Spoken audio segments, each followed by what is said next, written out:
does it affect you? Seriously, why? And why won't you just shut up? Little old lady shouted at me, "Your child should be wearing his gloves." And I gave her the finger. Really? Your child's having a fit? My child never had a fit ever. I just want them to shut up. So I've learned I like them because they're these seasoned professionals and I'm just an amateur. Hi, I'm Rebecca Wolf from Girls Gone Child, and today I wanted to talk to you about parenting for a change and why it is that the way I parent my child is anyone's business. Ever since I became pregnant, people started coming out of the trees, the floorboards everywhere to tell me that I was doing it wrong. Even the little things, like I've been taking Fable out for little strolls around the neighborhood, and mind you, it's like 90 degrees here year round. It's hot. It's been really hot.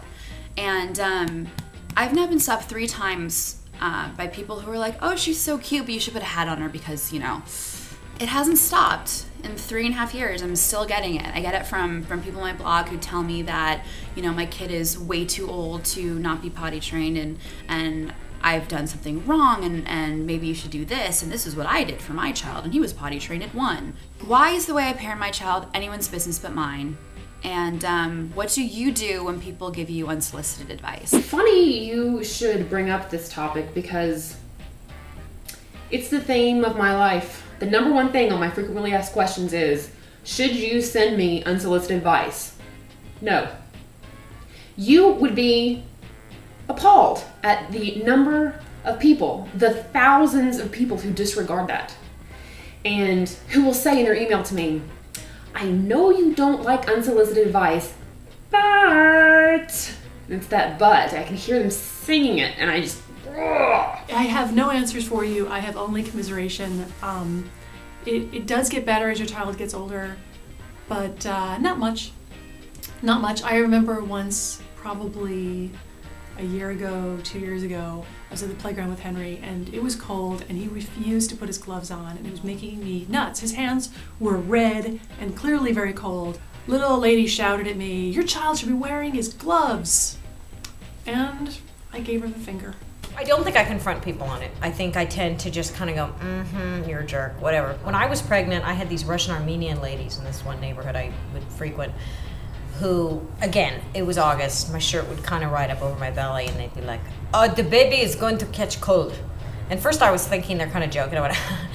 Then there's ladies literally pulling my shirt down. I do not give unsolicited advice. If you want my advice, I'll absolutely give it to you, but it's one lesson I've learned. It's like, nobody wants to hear it. I don't want to hear it. You don't want to hear it. If anything, it makes people angry. It makes people uncharitable towards each other because it's like, shut up, I know this, or shut up, you know, I'm going to breastfeed or not breastfeed if I want to. It has nothing to do with you. It has everything to do with what is good for me and what is good for my child and whether or not I'm going to survive the night. The 2 instances where I actually think it's fine to comment on people's parenting is when there's obviously some kind of abuse going on.